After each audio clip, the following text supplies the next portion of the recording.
გამარჯობათ, მე ვარ მარიამი, საბანათელაშვილის და ჩემს მას აქვს დიუშანის კონთოვანი დისტროფია და დღეს მინდა ჩემი ვიდეო მიმართვით პასუხი გავცე ბატონ ნიკოლოზ მეტრეველს, რომელმაც სრული სიცრუე განაცხადა, სადაც ის ამბობს, რომ თურმე სახელმწიფო ეხმარება ამ დაავადებულ ბავშვებს. ეს არის ტყუილი.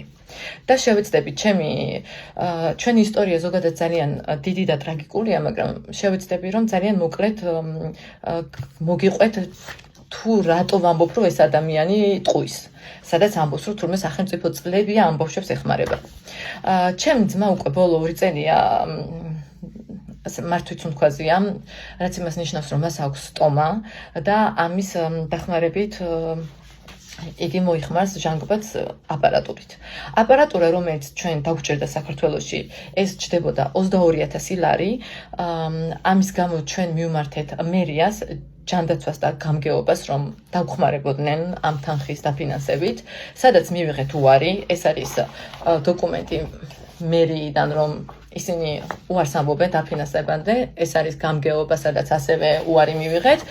ჯანდაცვაში ასევე უარი მივიღეთ და ხელმეორედ გავგზავნეთ დოკუმენტი, რომ გვჭირდება დაფინანსება, რადგან ეს ჟანგბადის აპარატი რას მოიცავს ორი სიტყვით, რომ თუ ვინმე მარიცის დიდათ, რომ აი რაღაცა გაცნობიერება მოხდეს. ამ აპარატის გარეშე ეს ბავშვები ვერ ცოცხლობენ. ეს ჟანგბადის აპარატი მათ ჭირდებათ 24/7-ზე. ის არა, რომ მაგალითად აი 1 საათი ისუნთქა და დანარჩენი თავისით. არა, 24/7-ზე ჭირდებათ ეს ჟანგბადის აპარატი და როცა განცხადება შედის მერია, გამგეობა თუ ჯანდაცვა, იქ შედის ასევე ფორმა 100, სადაც ექიმი აღნიშნავს და აღწერს, რომ ამ ბავშვს ეს ჟანგბადის აპარატი ჭირდება სასიცოცხლოდ. ეს ყველა დოკუმენტი ჩვენ შევიტანეთ და სამივეგან უარი მივიღეთ. ამის შემდეგ ხელმეორედ მივმართეთ ჯანდაცვას და ბოლოს მოკლედ დაგვეხმარნენ იმით, რომ ნახევარი დააფინანსეს მხოლოდ და დანარჩენი ნახევარი მეგობრებმა, ნათესავებმა და უცხო ადამიანებმა აგვიგროვეს, დაგვეხმარნენ. ამის გამო საბას მოუწია რეანიმაციაში 3 თვე წოლა, რადგან ფიზიკურად ვერ შევწერით მანამდე აპარატის ყიდვა, რომ თქვათ უფრო ადრე გაგვიყვანა სახლში. როდესაც საბა იაშვილიდან გავწერეთ, მას ასევე დაჭირდა სპეციალური საწოლი, რომელიც ასევე ჩვენ ვიყიდეთ და აქედან უკვე იწყება რიგი პრობლემები, რაც ამ ბავშვებს ჭირდებათ. ჯერ ერთი და ძალიან დიდი და ტრაგიკული ის, რომ სტომაზე გადადიან და მათ ჟანგბადის აპარატურა ჭირდება, მაგრამ აქ არ მთავრდება.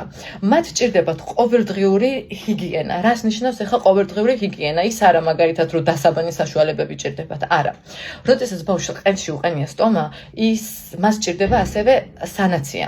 სანაცია არის ამას კიდეც აპარატი ჭირდება, რომ სანაცია გააკეთო, რადგან მას აქვს ჭირდება სპეციალური სამედიცინო ჯოხები, ჩხირები, რითაც ჩადდივართ, აი აქ სტომაში და ხდება დასუფთავება, ესე ვთქვათ, ნახველის ამოღება. ეს ჯოხები სანაციის, რაც მათ ჭირდება ყოველდღიურად, შეიძლება დღეში გაიკეთოს 20, შეიძლება დღეში გაიკეთოს 15, შეიძლება გაიკეთოს 10. თითო ჩხირი ღირს 1 ლარი.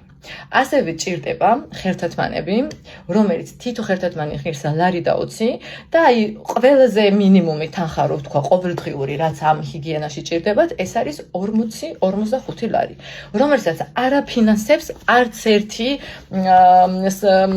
ერთი სადაზღვეოა თუ რაც არის, არავინ, ხალხო, არავინ ამას არაფინანსებს, ყველაფერს შენი ხარჯებით მიდიხარ და ყიდულობ. ეს ყოველდღიური ჰიგიენის თანხა რაც ჭირდება. ამას ემატება ფილტრები და შლანგები, რომელიც ყოველთვიურად ეცვლება და იწმინდება აპარატურა. ასევე ბავშვს ჭირდება თვეში ერთხელ სტომის გამოცვლა. სტომის გამოცვლა თუ დავურეკავთ ექიმს და ჩვენთან სახლში მოვა და ამას შეცვლის, ამას შეიღებენ 200 ლარს. თვითონ სტომა ღირს 65 ლარი. და ეს უკვე გახდა 265 ლარი. მაგრამ ჩვენ შემთხვევაში კიდე უფრო ტრაგიკული ისტორია ის გვაქვს, რომ 3 თვე საბამ რომ ეს ოპერაცია გაიკეთა, იაშვილში მოგვწეს ექიმის ნომერი, სადაც უნდა დაგვერეკა. ეს ექიმი მოვიდოდა, ამ 200 ლარს გადავუხდიდით და სტომა შეცვლიდა. 3 თვე ვერ შეუცვალეთ სტომა. 3 თვეში 3-4 ჯერ დავურეკეთ და ვეხვეწებოდით ექიმს, რომ აი ფულსაც ვიხდით, უბრალოდ მოდით და შეცვალეთ ეს სტომა. მისი პასუხი იყო, რომ ის რა ვადებული იყო, რომ სახში მოსული იყო და მივსულიყავით ავადმყოფოში და ამას გაგვიკეთებდა, მაგრამ აქვე ხაზი უნდა გაუსვა იმას, რომ საბას გადაადგილება ავადმყოფოში იყო ურთულესი და ფაქტიურად წარმოუდგენელი, რადგან საბას მდგომარეობა არის რთული, იმიტომ რომ ბავშვი არ წევს, არ ზის უბრალოდ ის მუდმივად წევს. ეს კიდე ამაზე კიდე ცალკე ვიდეო უნდა ჩავწერო, სავარაუდოდ თუ რატო ვერ ზის, ესეც იმიტომ რომ გაუკეთეს ხერხემალზე ოპერაცია, რომელმაც ძალიან ცუდი შედეგი გამოიღო საბას შემთხვევაში და ოპერაციის შემდეგ ფაქტიურად ბავშვი ვერ დაჯდა და სულ წევს. აქედან გამომდინარე მისი გადაყვანა ავადმყოფოში იყო გჭირდებოდა რეანიმობილი და ასევე ეს უდიდესი აპარატურა, რაც მას სახში ქონდა, უნდა წაგვეღო თან. რეანიმობილი, რომელიც მოგვემსახურებოდა და ჩვენთან მოვიდოდა და წაიყვანდა, ერთი გზა ჯდებოდა 150 ლარი. მეორე გზა რო უკან მოგვიყვანა 150 ლარი. ჩვენ ვცხოვრობთ თბილისში, გდანში და იაშურში რო წავსულიყავით, უბრალოდ 3 თვე რო იაშურში ვიწექით და ბოლოს სახში გავწერეს და წავიყვანეთ საბა. რეანიმობილით წავიყვანეთ და გადავიხადეთ 150 ლარი და რა თქმა უნდა, თუ ისევ იაშურში მივიდოდით სტომის შესაცვლელად, დაჭირდებოდა ისევ ერთი გზა 150 ლარი, მეორე გზა 150, ექიმი 200, სტომა 65 და მოკლედ ეს არის ძალიან დიდი თანხა. არაფერი არ დაგვიფინანსა. ზუსტად ამან განაპირობა ის ფაქტი, რომ ფაქტიურად გამოვიქეცით საქართველოდან, ჩამოვედით სტრასბურგში. დედაჩემმა საბა ესე ძალიან ტრაგიკულად და ძალიან მძიმე ისტორია მოყვა ამას, რადგან ჩამოვედით სტრასბურგში და ფაქტიურად საბას გადასარჩენად ბრძოლობდით, რადგან ძალიან დიდი დაბრკოლება ჰქონდა ამ 3 თვის განმავლობაში, რა პერიოდით საქართველოში ვიყავით. ჩამოსვლიდან ნერვიულობის შედეგად დედა გარდაგვეცვალა და ამიტომ მე და ჩემი უფროსი დავუვლით ახლა საბას, ვაგრძელებთ დედის გზას. ახლა სხვათა შორის ამაზეც მინდა ვთქვა, რომ რა უმერ დახმარებაზეა ხალხო საუბარი, პენსია შეუწყვეტეს, რადგან 18 წლის გახდა, პენსია შეუწყვეტეს და პასუხი არის ესეთი, რომ ჭირდება კომისია, რომ გაიაროს კომისია და დახრიდან დაენიშნოს. ვუხსნი, რომ არ ვართ საქართველოში და ამ კომისიას ვერ გავივლით და უბრალოდ ვერ ვგებულობ, რატო ჭირდება კომისიის გავლა, როცა ისტორიაში წერია, რომ ბავშვს აქვს კუნთოვანი დისტროფია.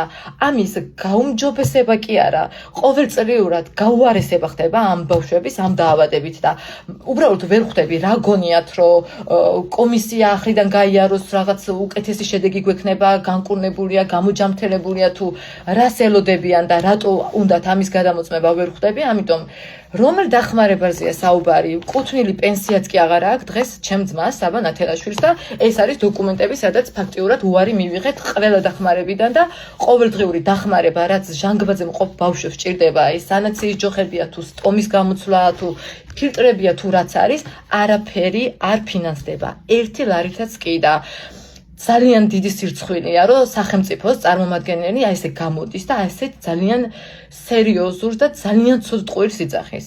ეს არის სიცრუე.